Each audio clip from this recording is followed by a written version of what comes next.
There was a man in ancient Rome who literally watched buildings burn to the ground and used that to become one of the richest people in human history. Not by putting out the fires, by showing up with his private fire brigade and refusing to help until the owner sold him the property for almost nothing, while their house was still burning. That's not a villain from a movie. That's a real person. His name was Marcus Licinius Crassus, and at his peak, he owned so much of Rome that historians estimate his wealth would be worth about $2 trillion today. That's not a typo. Trillion with a T. He makes modern billionaires look like they're playing with pocket change. But here's the thing about Crassus. His story doesn't have a happy ending. Because when you spend your whole life chasing money and power, sometimes you end up losing everything in the worst way possible. And I mean the worst way. The way Crassus disappeared is one of the most brutal and poetic endings in all of history.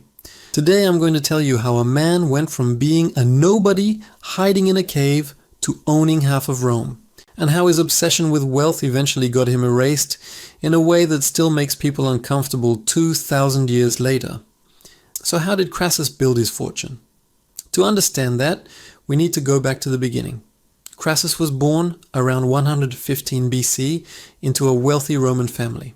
His father was a respected senator and military commander, so you might think Crassus had it easy from the start. But that's not what happened. When Crassus was a young man, Rome went through a brutal civil war. A guy named Marius took power, and then another guy named Cinna. These two started deleting their political enemies, and unfortunately for Crassus, his family was on the wrong side. His father was erased. His brother was erased. Crassus himself had to run for his life. He escaped to Spain and literally hid in a cave for 8 months. 8 months living in a cave, not knowing if he would ever see Rome again. His family's property was seized. Their wealth was gone. Everything his family had built over generations disappeared almost overnight. This experience shaped Crassus for the rest of his life. He saw how quickly fortune could change. He saw how power and money could vanish in an instant. And he made a decision that would define his entire future. He would never be poor again. He would never be powerless again. He would accumulate so much wealth that no one could ever take it away from him. Eventually, the political situation in Rome changed. A general named Sulla took power and started going after the people who had killed Crassus's family. Crassus saw his opportunity. He joined Sulla's forces and fought in the civil war. And this is where we start to see the real Crassus emerge. During the proscriptions, which was basically Sulla's program of executing political enemies and seizing their property, Crassus got his hands dirty. He bought up the confiscated estates of executed Romans at bargain prices. Some historians suggest he even added names to the proscription lists, just so he could buy their property after they were erased. Whether that's true or not, we know for certain that Crassus came out of this period much richer than he went in. He had learned his first big lesson about wealth. The best time to buy is when there's blood in the streets. But Crassus wasn't satisfied with just buying confiscated property. He wanted more. And he came up with schemes that were absolutely genius, even if they were completely immoral. Let's talk about the fire brigade scheme, because this is where Crassus really showed what kind of person he was. Ancient Rome had a serious problem with fires. The city was crowded. Buildings were made of wood. Cooking fires and oil lamps were everywhere. Fires broke out constantly. And once they started, they could destroy entire neighborhoods. There was no public fire department. If your house caught fire, you were basically on your own. Crassus saw an opportunity. He bought 500 slaves and trained them as firefighters and builders. When a fire broke out in Rome, Crassus and his crew would show up at the scene, but they wouldn't start putting out the fire. Instead, Crassus would approach the owner of the burning building and make an offer. Sell me your property right now while it's on fire for a fraction of what it's worth, or watch it burn to the ground and get nothing. Most people, watching their life savings go up in flames, would take whatever Crassus offered. He would buy the burning building and often the buildings around it that were at risk of catching fire too. Then and only then would his slaves start fighting the fire. If they saved the building, great. Crassus would repair it and either rent it out or sell it for a huge profit. If it burned down, he would rebuild on the land and still make money. It was a win-win for Crassus and a complete nightmare for everyone else. Using this scheme, Crassus eventually owned huge portions of Rome's real estate. Some estimates suggest he owned as many as 500 apartment buildings at one point. He was the landlord for a significant percentage of Rome's population. Every month, rent money flowed into his accounts from thousands of tenants across the city. But Crassus didn't stop at real estate. He was into everything. He owned silver mines that generated constant income. He traded slaves on a massive scale, buying people cheap and selling them expensive, sometimes after training them in valuable skills. He lent money at interest, becoming one of Rome's biggest creditors. Senators, businessmen, even other wealthy Romans owed him money. This gave him influence far beyond just his wealth. When someone owes you money, they tend to do what you ask. Crassus understood something that a lot of rich people throughout history have understood. Money isn't just about buying things. Money is about power. Every denarius he accumulated was another bit of leverage he could use to get what he wanted. And what Crassus wanted more than anything was glory. See, here's the problem with being the richest man in Rome. It wasn't enough. Roman society valued military glory above almost everything else. The real heroes were the generals who conquered new lands and won great battles. Crassus had money, but he didn't have the one thing that Romans respected most. He didn't have military fame. His rival Pompey had it. Pompey had defeated Spartacus, or at least gotten credit for it. Pompey had conquered the eastern Mediterranean. Pompey was celebrated with triumphs and treated like a god. And there was also this young upstart named Julius Caesar, who was making a name for himself in Gaul, conquering territory and building a legendary military reputation. Crassus was just the rich guy, the money man, the landlord, and for someone with Crassus's ego, that was absolutely unbearable. He needed a military victory. He needed glory to match his wealth, and that obsession would eventually destroy him. But before we get to that, let's talk about how Crassus used his money to gain political power, because this is where his genius really shows. Around 60 BC, Crassus made a deal with Pompey and Julius Caesar. These three men were the most powerful people in Rome, but they each had different strengths and weaknesses. Pompey had military glory and popularity with the soldiers. Caesar had ambition, political skill, and a growing military reputation. Crassus had money, lots and lots of money.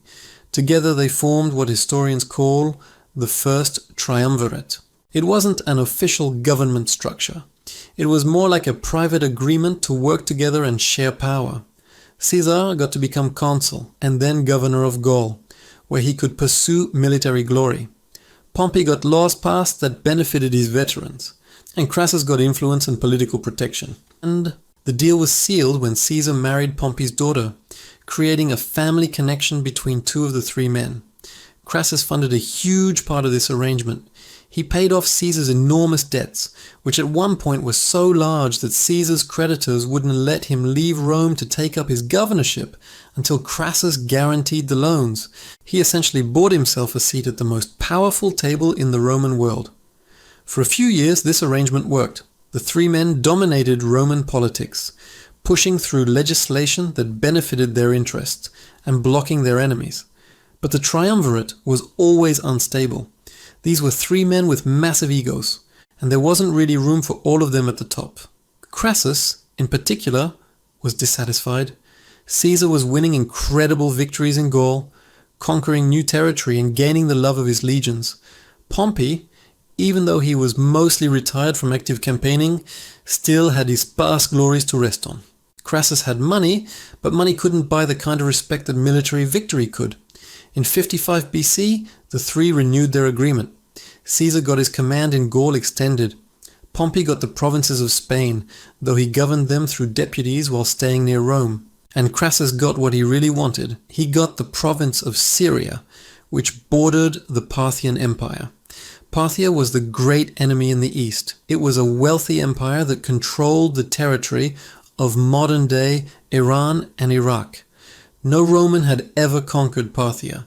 If Crassus could do it, if he could defeat this powerful enemy and add new territory to Rome, he would finally have the military glory that had eluded him his whole life.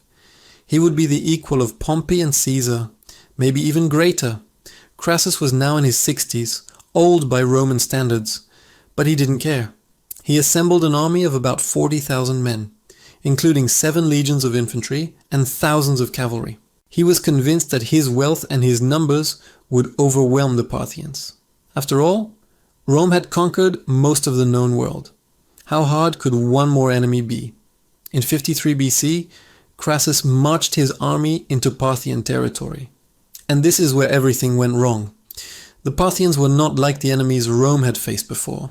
Their strength was their cavalry, especially their horse archers.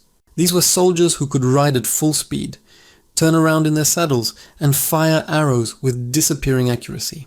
They were faster than Roman infantry. They could strike and retreat before the Romans could respond. They could harass an army for hours without ever getting close enough to be hit. Crassus didn't understand what he was facing. He was advised by local allies to take a longer route that would give him more access to water and supplies, and that would keep his army near towns where they could resupply and find cover. Instead, he decided to take the direct route across the open desert. He wanted to reach the Parthian heartland as quickly as possible. He was impatient for his glory. Near a town called Carrhae, in what is now Turkey, Crassus finally met the Parthian army. And it was a disaster. The Parthian general, named Surena, was a military genius. He had only about 10,000 men, far fewer than Crassus, but he used them perfectly. The horse archers surrounded the Roman army and started firing. The Romans tried to form their defensive formations, but the arrows kept coming. The Parthians had brought camels loaded with extra arrows so they would never run out. Every time the Romans tried to advance and close with the enemy, the Parthian cavalry would retreat, still firing. The Romans were being erased from a distance and couldn't do anything about it. Crassus sent his son Publius to lead the cavalry in a charge against the archers. It was a trap. The Parthians pretended to retreat, drawing Publius and his men away from the main army. Then they surrounded him. Publius and his entire force were wiped out. The Parthians cut off Publius's head and stuck it on a spear, then rode back to show it to Crassus and the rest of the Roman army. Imagine watching your son's head being paraded in front of you while your army is being slaughtered around you. Crassus was broken. The battle continued, but the result was never in doubt. By the end of the day, about 20,000 Roman soldiers were vanished. Another 10,000 were captured and would be sold into slavery or resettled on the far eastern borders of the Parthian Empire. It was one of the worst defeats in Roman military history. Crassus survived the initial battle and tried to retreat with what was left of his army. But the Parthians pursued him. After a few days of desperate retreat, Crassus was forced to negotiate. He met with Surena under a flag of truce, but the meeting turned into a fight. Crassus was erased, though the exact details are unclear. Some accounts say he was erased in the fighting. Others say he was captured alive. And this brings us to the most famous part of the story. The part that people still talk about 2,000 years later. According to legend, after Crassus was vanished, the Parthians poured molten gold down his throat. This was supposed to be a symbolic punishment for his greed. He had spent his whole life chasing gold, so they gave him all the gold he could ever want. Whether this actually happened is debated by historians. Some sources mention it, others don't. It might be a story that grew up later to give the tale a satisfying moral ending. But true or not, it captures something real about Crassus's life and disappearing. He was a man consumed by greed. He had more money than he could ever spend. He owned huge portions of one of the greatest cities in human history. He was one of the 3 most powerful men in the world. And it wasn't enough. He had to have more. He had to have glory. He had to prove that he was as great as Pompey and Caesar, and that need, that endless hunger for more, led him into a desert where his money couldn't save him, where his political connections meant nothing, and where his life ended in humiliation and defeat. There are so many lessons we can take from Crassus' story. First, there's the obvious one about greed. Crassus had more than enough. He was wealthy beyond imagination. He had power and influence. He could have retired and lived out his days in luxury. Instead, he threw it all away, chasing something he didn't need. His ego couldn't accept being second best, even though being second best still meant being one of the most successful people in human history. Second, there's a lesson about the limits of money. Crassus believed his wealth could solve any problem. It had worked for him in Rome. He bought property, he bought influence, he bought political allies. But money couldn't buy him military skill. It couldn't buy him knowledge of his enemy. It couldn't buy him the loyalty of soldiers who were vanishing under his incompetent leadership. When he faced a problem that money couldn't solve, he was completely unprepared. Third, there's a lesson about the danger of stepping outside your expertise. Crassus was brilliant at making money. He was probably one of the greatest businessmen of the ancient world. But he was not a great general. He had some military experience, but nothing that prepared him for a campaign against the Parthians. He was so confident in his overall abilities that he thought he could just figure it out. He couldn't. Finally, there's a lesson about what happens when you build your entire identity around wealth. Crassus was known as the rich guy. That's who he was, and it ate at him. He wanted to be known for something more, something that Roman society valued more highly than money. So he took an enormous risk to change his reputation, and it erased him. If he had been more secure in who he was, if he had accepted that being incredibly wealthy was actually pretty great, he might have lived a long and comfortable life. Instead, his insecurity drove him to his disappearing. Crassus's story is a tragedy, but it's also a cautionary tale that remains relevant today. We live in a world that celebrates billionaires. We watch their every move. We analyze their business decisions. We treat them like they have all the answers. But money doesn't give you all the answers. It doesn't make you an expert in everything. And it definitely doesn't guarantee a happy ending. Crassus had everything and lost it all because he couldn't be satisfied with what he had. Next time you think about what it means to be truly wealthy, remember the Roman who owned half of Rome and still didn't think it was enough. Check out my next video to learn about another incredible story from history.